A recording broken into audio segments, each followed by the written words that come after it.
Alrighty. Well, hey everybody, good afternoon and welcome to the Monterey Bay Aquarium here live all across the internet. Hopefully everything is sending out there across those tubes that make up our wonderful connected world right now. My name is Pat. I'm right up here in the corner saying hello to everybody. If anything breaks during this broadcast, that would be my fault over here on this side. So hello everybody, I'm part of the social media team here at the aquarium. Below, right here on the bottom, is Emily, the intrepid explorer of the internet over there as well. She is going to be looking at all of your, there's a weird moniker that I just came up with right there. We're going to go with it. It's because we're so excited right now for what's about to happen. So Emily is going to be over there on the questions for today. So make sure to be sending those questions. But Emily, we are here for a very, very special day. And we have a special guest over here on this side. We even have a little special guest, extra special guest there in the background. Can you introduce to us who we have right now and what our event is going to be today?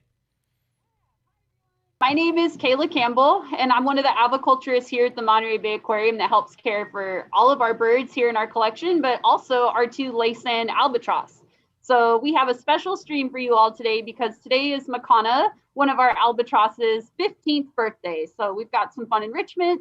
We're going to be answering questions, and we might even get to see Makana do one of the characteristic courtship dances that Laysan albatross display.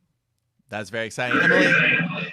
Whoa, I had you muted earlier there. Sorry about that, Emily. Welcome to the stream. See, we're figuring it out. So excited for Makana's birthday. Emily.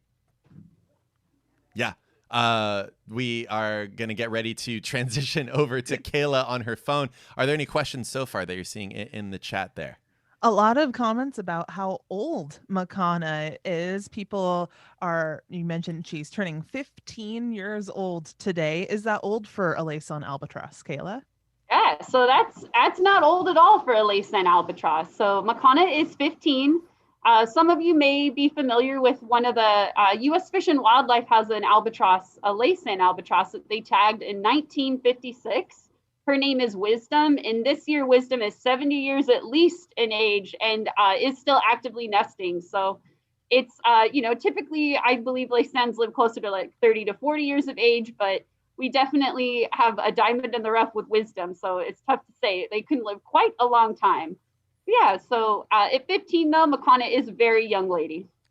Yep. That's great. And we can see behind you, we have an albatross. Very excited there walking around. Can you tell us who that is there in the background again for the folks who are just tuning in? Yeah, so that's our other resident albatross, Alika. Alika is 4 years old, so she is much younger than Makana.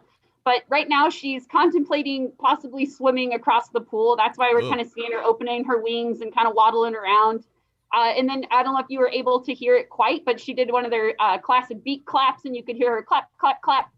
So but yeah, that's Alika. She's excited. She can kind of see the ice treat cakes that we've made, and she's wondering, what's going on? What's going on? That's right. Yeah, because that is a key component here to this very special happy birthday for Makana. You, Kayla, and your great colleague over there, Susan, as well on the aviculture team. You're up there with all of these cool treats getting ready here for that special time. And what we're going to do right now, I'm going to ask Emily to look for some questions while I do a little bit of switching. I think what I'm going to do is I'm going to bring your phone in here, Kayla, and then we'll get rid of the computer. We'll mute that laptop. And then let me see here. We're going to bring your phone in. Okay. And then we're going to put you in the waiting room. Now it's just me and Emily, but we should be getting Kayla back here momentarily. There she is. Oh, look at that magical feat of technology we just pulled off right there. Muted though, Patrick. She's muted, but it should be coming back. Ask to unmute. Okay. She'll be there soon. Can you hear me? Yes. There we go. Yay! We pulled it off. Excellent. All right. All right, Kayla, we do have a question. What are some of albatrosses, in particular, Makana and Alika's favorite foods? Oh, man. So hands down, their favorite food has got to be squid and prawn. But squid in particular is not only what they get here at the aquarium, but also what Laysan albatross would be feeding on in the wild. It just has this wonderful kind of spongy texture to it, and they love just munching on it and playing with it and enjoying eating it. That's excellent. So you Kayla, right now you're on your phone and you have those treats there. Can we see those treats real quick before they Yeah, head so over? Susan is getting suited up. Well, putting on some gloves so that you can see. We've made some nice ice cakes for the Makana. So they're literally just ice blocks, just rock hard ice blocks. And then we've got some krill infused ice treats that we've made to attach the letters there. And then these are some of those squid and prawn bits I was talking about that the birds like to eat so much, but we're just stuffing some of those prawn bits and squid bits into the ice treats. So make just a fun enrichment treat for the girls to play with. Oh, that's awesome. I feel like I just figured out I a love production them. trick. Hey, look at us. We're picture in picture with you right now. This is good stuff. Nice. Oh, cool. This Can is you- so cool. Yeah, can you describe a little bit of these these enrichments? How commonly are you interacting with Makana and Alika coming up with these fun things? Yeah. So, sorry, got distracted by a note. Yeah, So no we worries. do enrichment with our albatross every single day, and we offer them a wide variety of enrichment. You know, our goal is to provide the birds with good mental and physical stimulation to, mimic what they would be doing in the wild, whether it's foraging, surface swimming, maybe just exploring something new. Those are what the different enrichments provide for them. That one went way down in the hole. That's all right. But this ice treat here is something that'll be really fun for our albatross. In the wild, Laysan albatross would be looking for, maybe like a raft of seaweed where they would be foraging for things like fish eggs, maybe even some squid eggs. So this is something that can kind of mimic that behavior. That's excellent. A few different questions here coming in the chat. This is another one right now. How did Makana come to the aquarium is the question that Emily just gave us. Nice. Yeah, that's a great question. So You're Makana reading my and secret Alika. notes, Patrick.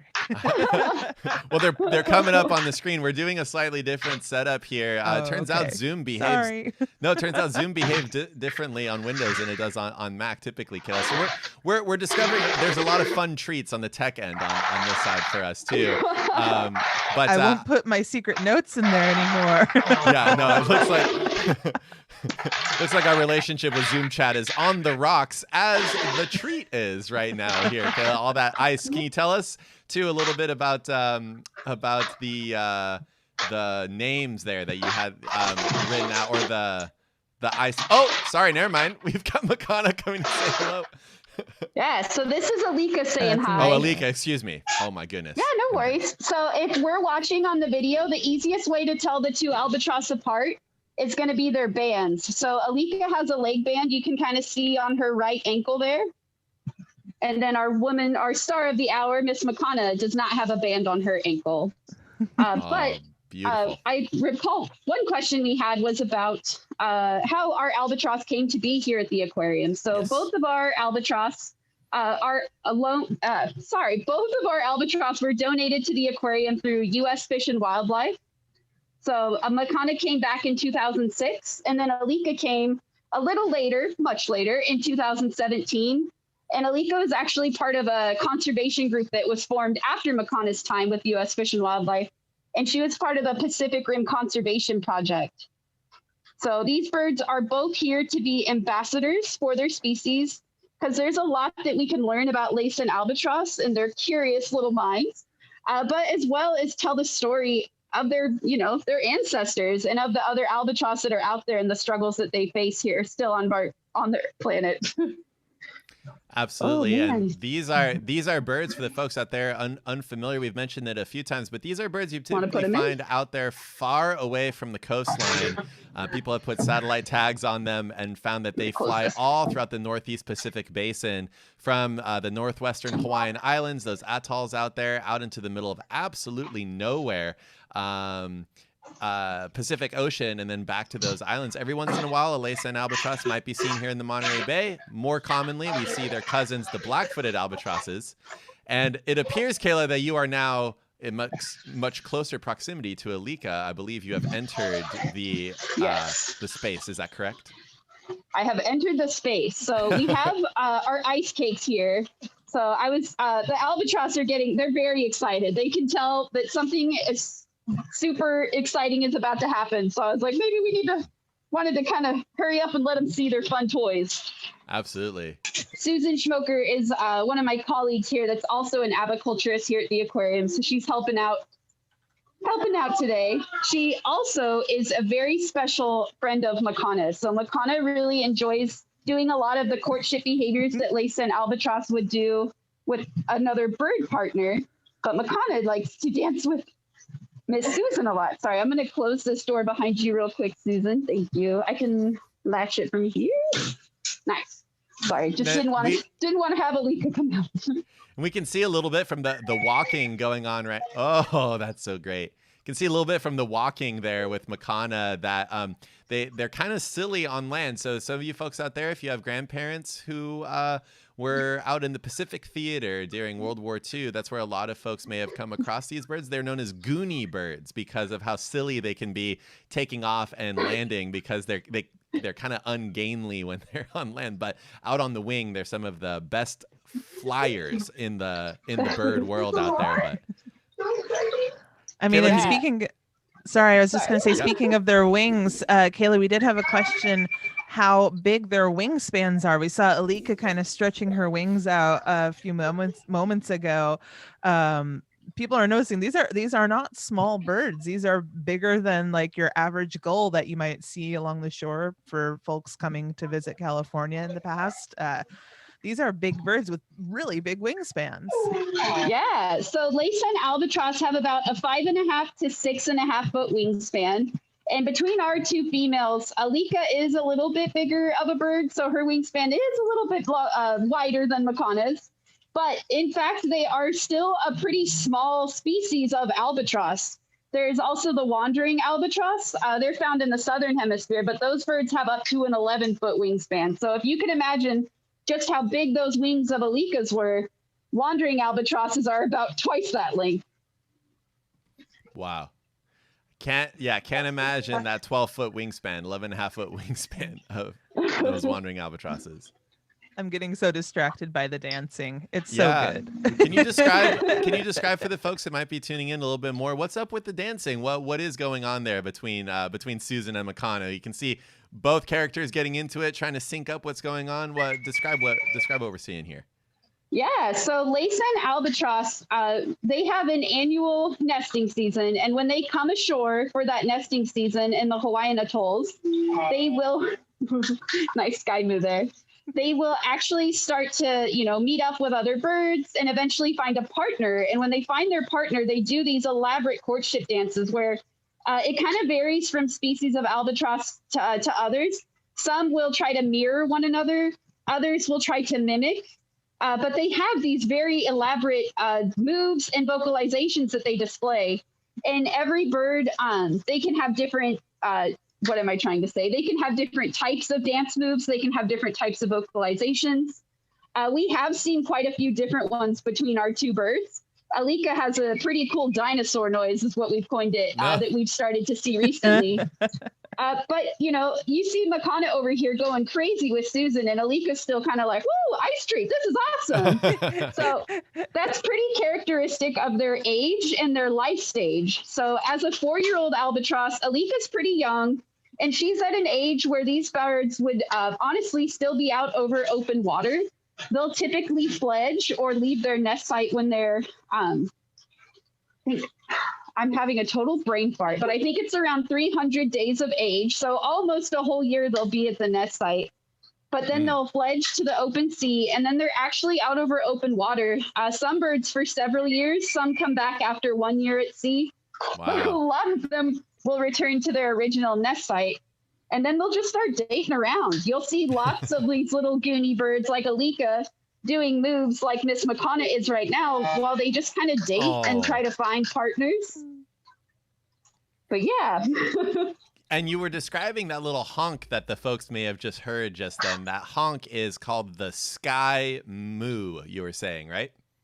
Yeah, that's it. So we have kind of different names for certain moves, but the sky moo is definitely the most known, I almost said most known dance move of albatross. Now, what you all just heard just then, the clacking of the beak, unfortunately, the frame rate of the Zoom call here, you're not able to see. It looks like her beak was stationary. So it's that similar thing that's happening right now for the folks out there who are watching. It's similar to how if you film a helicopter blade or a plane with your phone, the frame rate of your phone might match up with the propeller. It looks like it's not moving. So that beak is opening and closing so fast right now. It looks like she's almost keeping her mouth open. That's incredible. Oh, that's a good birthday girl. Yeah. Yeah, this is excellent social enrichment for Makana. She really enjoys getting the opportunity to display these courtship dances. And she does do it a little bit with her roommate here, Alika. But again, I think Alika's lack of sexual maturity is part of Makana's interest in people more so. She's very excited. Look at those dance moves. It's a dance party anytime Makana gets. Indeed. Wow. Yeah, no, she can get going. Like, honestly, her dances are typically about 10 to 15 minutes. So I'm curious to kind of see what she'll do after this. A lot of times she likes to return to her nest site, which I can talk a little bit about that because honestly, who thinks that's a nest? But indeed it is. And then there's Miss Alika over here still enjoying the ice treat, picking at the prawns. These are the two different kinds of people that you see at parties too. Generally, you have the ones that are partying over there on the dance floor, and then the ones just like in the corner, just like with their little plate of food, just having a grand old time. Just like, this is where I want to be. Kayla, we did have a couple of questions coming in. Lots of questions coming in across the internet. We've been talking about the kind of the dances that albatrosses will do to find their mates in the wild. Folks are curious, how can you tell males and females apart, and do albatrosses mate for life? Yeah, so they do not have any sexual dimorphism that's terribly characteristic. So it is hard to tell a male from a female if you were looking, just looking at them. So you'd probably have to do a blood test to know for sure. Or one easy way to tell is that they would lay a fertile egg. So it is possible for two female albatross to pair up and bond and continuously lay infertile eggs, but that does not typically happen. More often than not, birds will realize, hey, we weren't successful. Something's not working. Time to find a new partner. But yeah, I'm sorry, Emily, I forgot the second half of that question. That was a great question. The question was, do they mate for life? And, in an instance like that, not necessarily, but for the ones who do find mates, they tend to stick with that mate unless that mate doesn't show up back at their nest site after, a period of time. Yeah, no, that's very true. They do have high fidelity to their nest mate. We actually have pretty good documentation of this in the wild because of all the work that they do researching the Laysan albatross out in Hawaii. But again, the Miss Wisdom, who we had talked about earlier, I do believe that they have documented Wisdom losing a partner during her lifetime and actually recording another male and successfully having chicks with him later on. So it does happen, like you said, but oftentimes they do try to stay with the same partner. And I mean, one way to think about it with birds is they put in so much work, so much effort to not only lay the egg and fertilize it, but to incubate it and then to care for that chick. So they have a strong desire to be successful with that. So there's a good reason to change partners if you can't find someone that can give you fertile eggs, I suppose. Wow. Well, I mean, she is just so excited to be dancing with Susan right now. She is krilling it right now. Absolutely. So that was nice. Kayla, a lot of folks noticing the beautiful coloration that albatrosses have, and Makana is not in any way like dressed up for her birthday. She didn't put any eyeliner on or did a smoky eye, but it does kind of look like that. Can you talk about the importance of that coloration around their eyes? Yeah, so living out over the open water for the majority of their life, like Laysan albatross do, that beautiful coloration around their eyes is going to help protect them when the sun is shining up off the surface of the sea.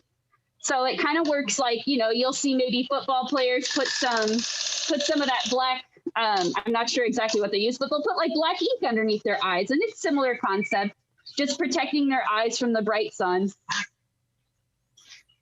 Yeah, and out there in the middle of the open ocean near Hawaii, that sun is no joke. And yeah, so just looking at what's going on right now. So obviously Makana's really enjoying the dance party part of her birthday celebration right now.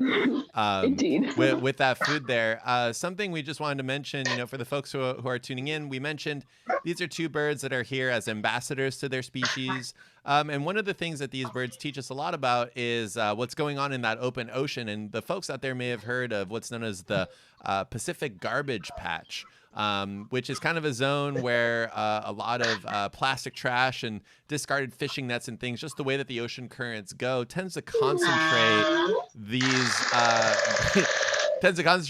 bits of debris in a similar environment to where these birds are typically foraging. And so, we have a 15th hatch day here for Makana. Not every Laysan albatross makes it to that age. And so, can you talk to us a little bit about some of the challenges that these birds face in the wild, if the folks out there aren't familiar?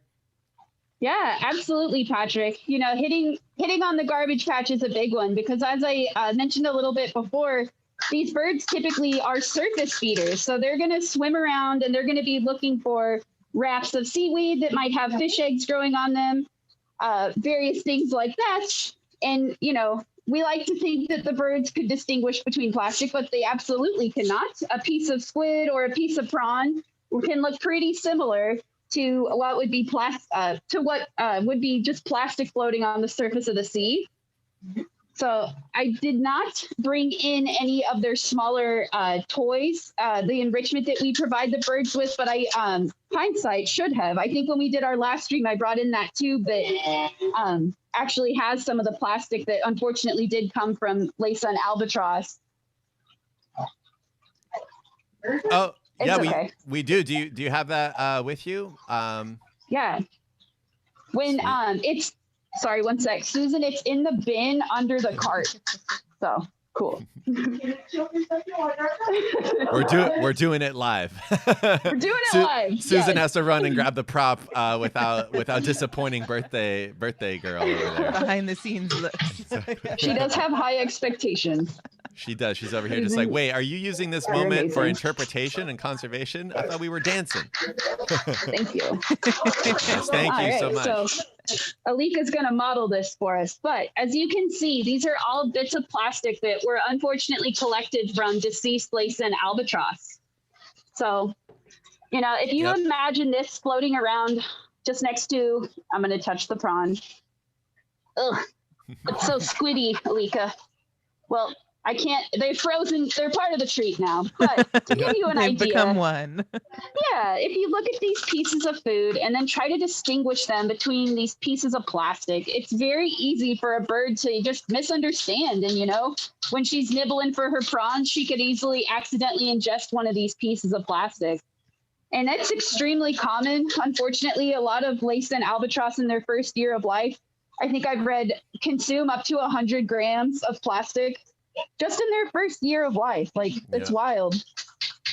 Yeah, and it's one of those things too where their food is around all this plastic, and sometimes the food is glommed onto the plastic. Sometimes fish or other animals are laying their eggs on these bits out there, so the plastic kind of becomes its own little substrate, like if it was a leaf or a branch or something out there. So can also be like eating the sandwich with the sandwich wrapper on top of it for these birds. So in any case, folks, if you're tuning in, you're watching, and you've ever heard somebody talk about single-use plastic pollution, those kinds of issues, here's what these are some animals that are affected by it. That's what it looks like there in that tube. That is why, here at the aquarium, we've worked a lot plastic bag bans and single-use plastic reduction, just thinking about those use and discard things out there, things that you might be throwing away. If you're wondering where away is on our planet, often out there in the ocean where these birds are found. So anyway, thank you, Kayla, for walking us through that. Thank you, Susan, on the assist for getting the prop to show the folks out there.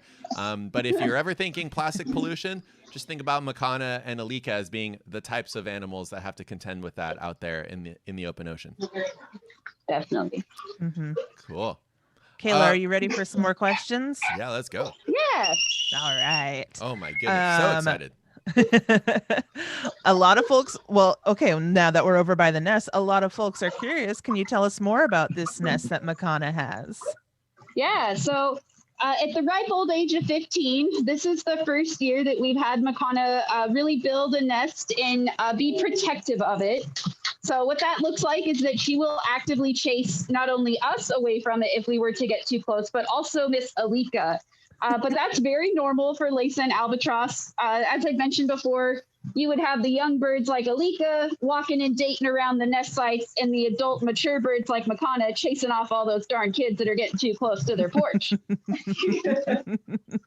But they'll typically, they'll collect any sort of, I think on like the Hawaiian atolls, they have, I'm not familiar with the name of the tree, but there's a species of pine tree, and they'll actually collect a lot of the pine needles to build their nest sites. And most of them typically nest just on the flat ground. When they aren't out on open water, they are they are completely terrestrial. So they don't perch in trees. They don't stand on bushes. They just walk along the ground and the beach. It sounds like a good life, honestly, Yeah. I mean, and in Hawaii. Yeah, not bad. Not a bad place. A lot of folks curious, just looking at Makana, we've had a lot of observations. Oh, this is an albatross, not a gull. What is the difference between albatrosses and gulls? Are they related at all? And they really aren't. Can you kind of talk about that, Kayla? Yeah. So again, they do have very similar coloration, and a lot of this coloration that you see between different species of birds is called counter shading. And what it exists for is to help camouflage them when they're either floating at the surface of the water or there's something else maybe flying above them. So what am I trying to say? So you think about if you were flying over Makana, you may not notice her from below you because of how black her back is, and kind of the same thing. So if you're swimming beneath her, you wouldn't notice her because of her big white belly. So again, gulls do have kind of similar coloration, as well as plenty of other seabirds. But yeah, then also the way they feed, these birds are pelagic and going to be found out over open water, and they have different types of beaks. So their scientific name, please help me with this one if you can, but Photobastria, I believe. I think the Latin term comes from tube-like because it talks about their little tube noses. But they actually have salt glands just behind their nostrils or their nares that are on their beak there. Alika's being an excellent model for us. And that's how they actually filter out salt water when they drink salt water or, just consuming salt from eating saltwater dwelling creatures like squid and prawn and fish. That's awesome. That's one of my favorite features of the albatrosses, just morphologically, is those tubes around the nose. So tube noses, I think it's Procellariformes is the group of birds. So there's a lot that you'll see out here in the Monterey Bay, from Fulmars to shearwaters, and then those black-footed albatrosses. But that can be a very key tell if you're in if you're looking through binoculars. And I'm sorry, I was looking at a few other things on the tech side. Did we mention that these birds are more closely related to penguins? We haven't, Patrick. Oh, no. Sorry, I jumped the gun. You Kayla. did. You did jump the gun. Apologies. These birds are related to penguins, right? Yeah, they are related. They are more closely related to penguins than they would be a gull. And they're, I believe the closest relative I read penguin facts this morning before I did my penguin chat, and I almost misspoke, so I'm going to put my foot in my mouth now. Take it away. Yeah, for the folks out there wondering, yeah, these birds are more closely related to penguins than they are to what you would call a seagull. But that convergent evolution there you were mentioning there with the coloration and similar, lived experience for these birds. Yeah. And you can imagine those kind of similarities that these birds have for living a life that is mostly pelagic. They have those salt glands that they're using to concentrate the excess salt, dripping it out through those kind of tube-like little nares, those little nostrils on top of their face, the black over their eyes to help kind of reduce the glare of the sun. I mean, these are birds that are just built for life out over the open ocean. They have that incredible sense of smell there too, right, Kayla? Oh, she may not have heard us through the commotion. Kayla. Yeah. Sorry. Kayla, are you there? Yes. Kayla, no. Alika disconnected her microphone, just like, focus on me now. Look at me. Look how cute I am. My attention was stolen. No worries. Kayla, can you describe to us the sense of smell of an albatross? Yeah, so they have a very keen sense of smell that allows them to find food when they're surface foraging, as I mentioned before. So yeah, so if they're like tearing through a raft of seaweed looking for maybe some, again, it's usually like squid eggs or fish eggs they might be foraging for. They also have, oh dear, my phone is gonna make it. I have confidence, but it did just give me an alert of 15%. Kayla, if you're almost out of battery, don't worry. We can wrap this up too. We can head back over to your laptop if you want. Don't worry. Drop completely out. Oh, okay. Looks like your video maybe is frozen, so maybe your phone is close to being done. Yeah. Can you still hear me okay? I can still hear you okay. Your video is gone. Okay, I'm gonna go hop back on my laptop. Okay. I'll bring you back into the call here. All right. We'll answer questions while you're getting set up here. All right. So for folks who are just joining us or have joined us recently, I see a lot of questions coming in on the chat now just about Makana in general, about her birthday or bird day that is happening right now that we are celebrating with everyone. Makana, our Laysan albatross, or one of our Laysan albatrosses, is 15 years old today. She is a rescue from the wild that came to us when she was very, very young. She actually injured her left wing, basically like the wrist in her left wing, the equivalent of that, so that she can no longer lock her wing into place in order to fly. So because she doesn't have that ability anymore, she lives with us here at the aquarium and has for most of her life. So she is one of our amazing ambassadors for her species here, especially when it comes to plastic pollution out there in the ocean. So she is celebrating with Kayla, our aviculturist, who is joining us this afternoon, as well as Susan, the aviculturist, who is hanging out in the background right now doing some sweet dance moves with the Makana over there. That's I was not expecting her dance party to last quite so long. Still loving it. We are here for the dance party. It's so good. That's great. Do you want to flip the camera around? Do you want to flip the camera around too? That way you don't have to worry about trying to keep yourself in frame. Just up to you for your comfort.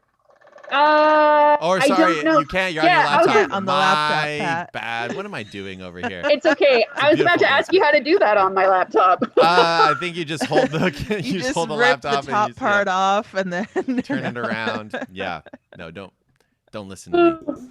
No, that's yeah, thank you so much for sharing. Makana is just having such a happy bird day. Everybody in the comments right now, all across the internet, over on Twitch, over on YouTube, on Facebook, on Twitter and Periscope, if you don't mind, just wishing Makana a very special happy bird day in the chat right now. Go ahead and put those comments into the chat so that Makana can, when she watches the replay later, she can see all of the love going on right there. Look at her go. Oh, so good. She's such a good dancer. Yes.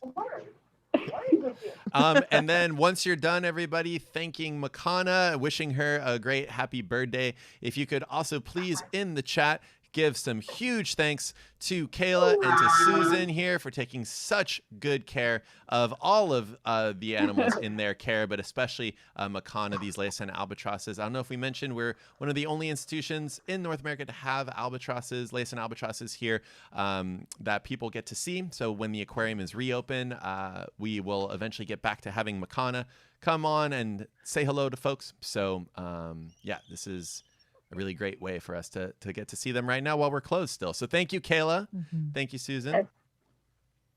You're very welcome. It was our pleasure. And then, yeah, thank you, Emily, for fielding all of those great questions. Thank you, Pat. We got a lot of questions in chat.